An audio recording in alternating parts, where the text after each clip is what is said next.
Spoken thought. Hope this little transition means a lot. It's just my voice now. Just my voice now.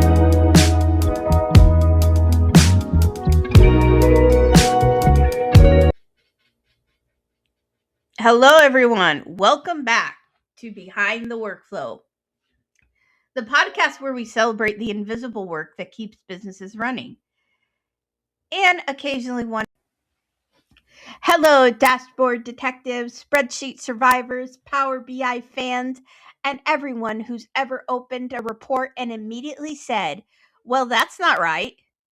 Welcome back to Behind the Workflow, the podcast where we laugh at the wonderfully weird world of operations, celebrate the invisible work that keeps organizations running, and occasionally remind spreadsheets that they're not allowed to have feelings, although some of them clearly do.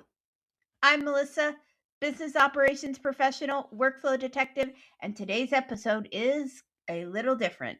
Today, we're holding an intervention, not for the employees, not for the managers, but for the data tables. Because after years of working in business operations, I've come to one conclusion. Some dashboards don't have reporting problems, they have relationship problems. So, let's begin today's couples therapy session. Confession time. Have you ever refreshed a dashboard and suddenly your sales doubled? You got excited. This is incredible. We're going to have our best quarter ever.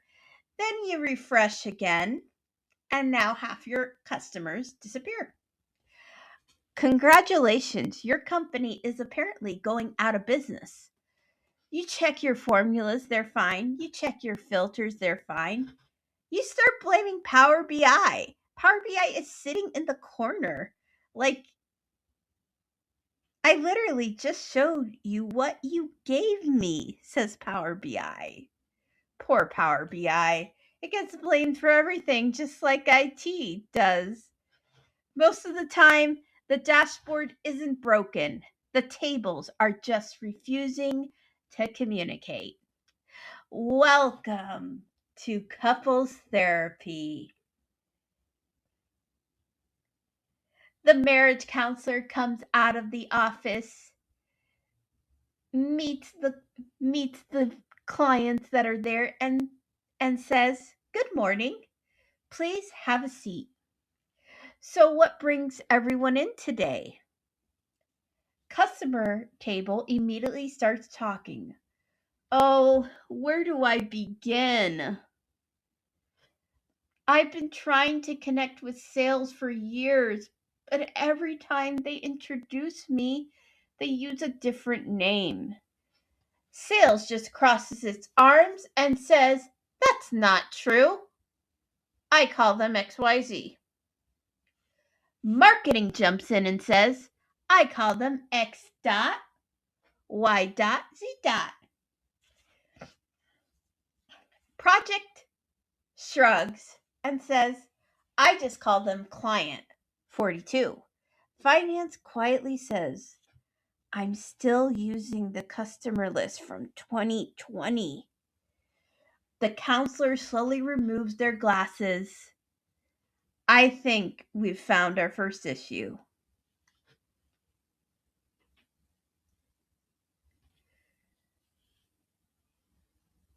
I actually saw things like this all the time in operations. Different departments weren't collecting bad data. They were collecting the same data, different ways. Sales had one naming convention, marketing had another, projects had another, and finance had another. Everyone thought they were right. Power BI thought they were 4 different customers. Let's head back to therapy session. The marriage counselor says, "So, have any of you tried using the same customer ID?" Silence. Customer table blinks. What's a customer ID? Sales scratches his head and looks confused. Marketing starts checking their phone. Project quietly leaves the room, hoping to not be noticed. And finance says, "We have IDs. I just don't know where they're stored." This is exactly why data modeling matters. It's simply giving your data one common language, one customer ID, one employee ID, one project number, one source of truth. Think of it like name tags at a networking event. Without them, everyone spends the whole afternoon asking, "So, what department are you in again?"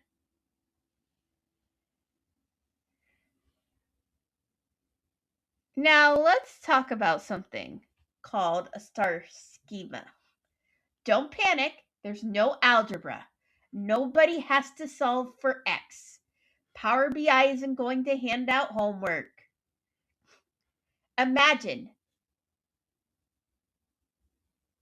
Thanksgiving dinner.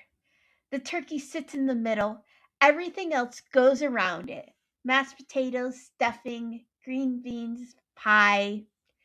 Everything connects back to the turkey.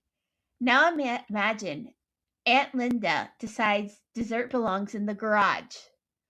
Uncle Bob puts mashed potatoes on the coffee table. And someone hides the gravy in the bathroom. Congratulations. You no longer have Thanksgiving. You have chaos. That's what happens when your tables don't know where they belong. Let's head back to our therapy session. The marriage counselor says, "So, tell me about your relationship." Sales sighs. "We're connected, kind of," the counselor says. "What does that mean?" Sales says, "Sometimes I use customer names, sometimes I use customer numbers, sometimes I just copy and paste whatever was in the email." The counselor writes something down. "I'm hearing a lack of commitment." Invoices speaks up. "I'd love to help, but nobody relates to me." Project nods. "Same here." Marketing says, "I thought abbreviations would make everyone's life easier." Everyone else says, "No." One of my favorite parts of working in operations was untangling problems like this. People would say the dashboard doesn't make sense. But after digging into the data, the charts were fine. The relationships weren't. Sometimes fixing one relationship solved 5 different reports. That's why I always started with one question: how is the data connected? Not, what chart should I build?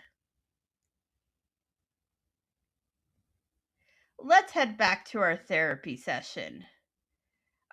We have one more guest to introduce you to.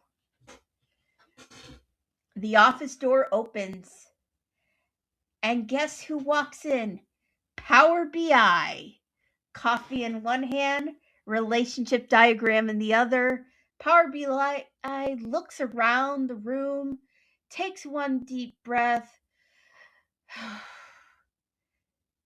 and says, "So, who created the many to many relationship?" Everyone points at someone else.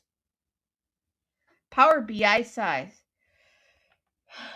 "I knew it." Final thoughts. After years in business operations, one lesson stayed with me. Great dashboards aren't built because someone knows Power BI. They're built because someone took the time to organize the data first. Cleaning names, creating standards, connecting tables, building one source of truth. Nobody applauds that work. Nobody throws confetti in the air because customer IDs finally match. But everyone notices when meetings stop arguing over whose report is right. That's the kind of work I love. Quiet, behind the scenes, and incredibly important, by the way.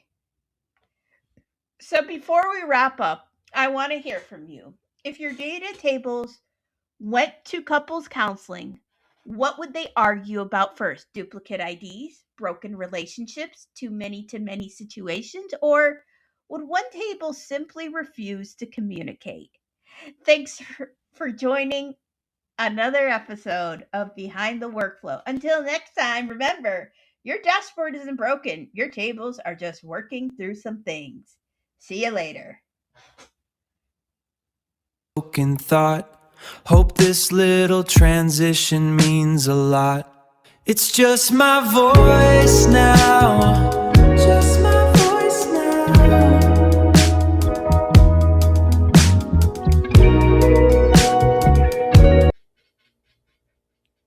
Hello, everyone. Welcome back to Behind the Workflow, the podcast where we celebrate the invisible work that keeps businesses running and occasionally one